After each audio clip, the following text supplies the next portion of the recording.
warahmatullahi wabarakatuh. Kami dari kelompok 6 ingin mempresentasikan hasil UAS yang berjudul Analisis Counting Sort dan Radix Sort dengan mata kuliah Analisis Kompleksitas Algoritma. Di sini kelompok kami ada saya sendiri yaitu Bayu Kurniawan dengan NIM G211240092. Lalu selanjutnya ada Reno Awan Satria dengan NIM G211240077 dan ada Adiasta Tripamungkas dengan NIM G211240053. Untuk teman kami yang bernama Reno Avan Satria, dia ada kendala yang menyebabkan tidak bisa hadir untuk presentasi hari ini. Nah, di sini adalah latar belakang.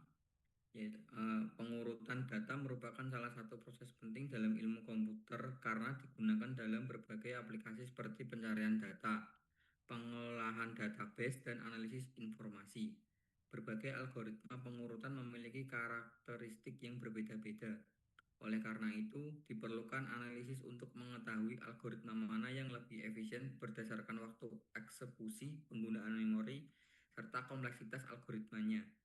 Pada proyek ini dilakukan perbandingan algoritma antara counting sort dan radix sort menggunakan bahasa pemrograman Python. Teori counting sort. Counting sort merupakan algoritma pengurutan yang tidak melakukan perbandingan antar data. Algoritma ini bekerja dengan menghitung berapa kali setiap angka muncul menggunakan array frekuensi. Setelah semua frekuensi diketahui, data disusun kembali sesuai urutan nilainya. Pada skrip ini, fungsi counting sort menerima data, mencari nilai terbesar untuk menentukan ukuran array, kemudian menghitung frekuensi setiap angka. Setelah itu, program menyusun kembali data ke dalam list hasil yang sudah terurut. Selanjutnya, teori radix sort. Radix sort merupakan algoritma pengurutan yang bekerja berdasarkan digit angka. Pengurutan dimulai dari digit satuan, kemudian puluhan, ratusan, hingga digit terbesar. Berbeda dengan counting sort yang langsung mengurutkan seluruh data, radix sort menggunakan counting sort sebagai algoritma bantu pada setiap digit. Oleh karena itu, prosesnya dilakukan berulang hingga digit selesai diproses. Selanjutnya akan dijelaskan oleh Adiasta. Oke, yang selanjutnya adalah implementasi. Implementasi dilakukan menggunakan Python pada Google Colab. Library random digunakan untuk membuat data acak. Time untuk mengukur waktu eksekusi. Trace malloc untuk mengukur penggunaan memori. Dan matplotlib digunakan untuk membuat grafik hasil pengujian. Pengujian dilakukan pada 4 variasi jumlah data yaitu 100, 1000, 10.000, dan 100.000 elemen. Lanjut. Benchmark.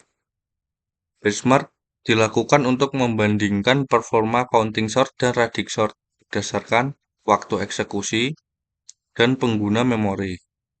Setelah algoritma selesai dibuat, langkah berikutnya adalah melakukan benchmark untuk mengetahui performa kedua algoritma. Pada penelitian ini, kami menguji kedua algoritma menggunakan 4 ukuran data, yaitu 100, 1000, 10.000, dan 100.000 elemen. Data yang digunakan merupakan data acak sehingga kedua algoritma menerima input yang sama. Untuk mengukur performa, kami menggunakan time_perf_counter. Untuk menghitung waktu eksekusi dan trace malloc untuk mengukur penggunaan memori. Dengan cara ini, hasil perbandingan menjadi lebih objektif. Hasil dari benchmark. Setelah proses benchmark selesai, program menampilkan hasil pengujian dalam bentuk tabel. Tabel ini menunjukkan waktu eksekusi dan penggunaan memori dari counting sort dan radix sort pada setiap ukuran data. Dari tabel dapat dilihat bahwa ketika jumlah data bertambah, waktu eksekusi dan penggunaan memori juga mengalami peningkatan. Setelah itu adalah grafik waktu. Grafik ini menunjukkan hubungan antara jumlah data dan waktu eksekusi. terlihat bahwa semakin besar jumlah data, semakin besar pula waktu yang dibutuhkan untuk melakukan pengurutan. Jika hasil benchmark menunjukkan counting sort lebih cepat, hal ini disebabkan karena counting sort hanya melakukan satu kali proses perhitungan frekuensi. Sebaliknya, adik sort harusnya menjadikan counting sort pada setiap digit sehingga membutuhkan waktu lebih lama. Yang kedua adalah grafik memori. Grafik ini menunjukkan penggunaan memori kedua algoritma. Seiring bertambahnya jumlah data, penggunaan memori juga meningkat. Hal ini sesuai dengan teori karena kedua algoritma menggunakan array tambahan selama proses pengurutan. Selanjutnya akan saya jelaskan, yaitu analisis hasil. Berdasarkan hasil benchmark dan grafik, terlihat bahwa semakin besar ukuran data, maka semakin besar pula waktu eksekusi dan penggunaan memori. Pada pengujian ini, counting sort memiliki waktu eksekusi yang lebih cepat dibandingkan radical sort. Hal ini disebabkan counting sort hanya melakukan satu kali proses perhitungan frekuensi, sedangkan radical sort harus mengulang proses counting sort pada setiap digit angka. Dari sisi memori, kedua algoritma menggunakan memori tambahan karena sama-sama memanfaatkan array bantu selama proses pengurutan. Di sini ada kompleksitas algoritma, base, average, dan worst. Di sini terlihat algoritma counting sort dengan base ONK dan radical sort ODN plus K. Average-nya ON dan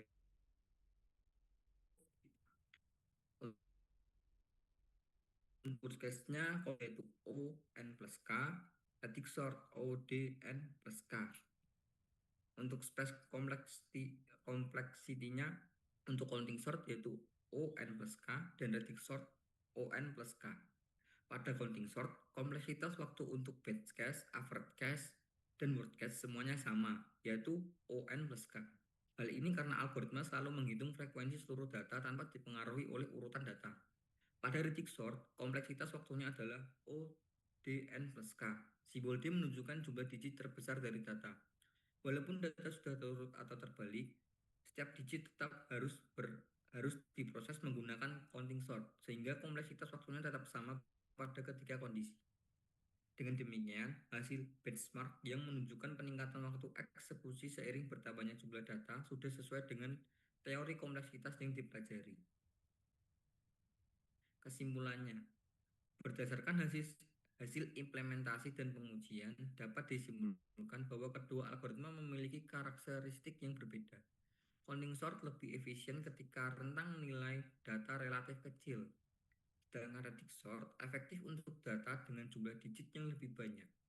Hasil benchmark, grafik, dan analisis menunjukkan bahwa performa kedua algoritma sesuai dengan teori kompleksitas waktu dan ruang yang telah dipelajari. Sekian dari kelompok 6. Terima kasih dan mohon maaf apabila ada salah dan kata. Wassalamualaikum warahmatullahi wabarakatuh.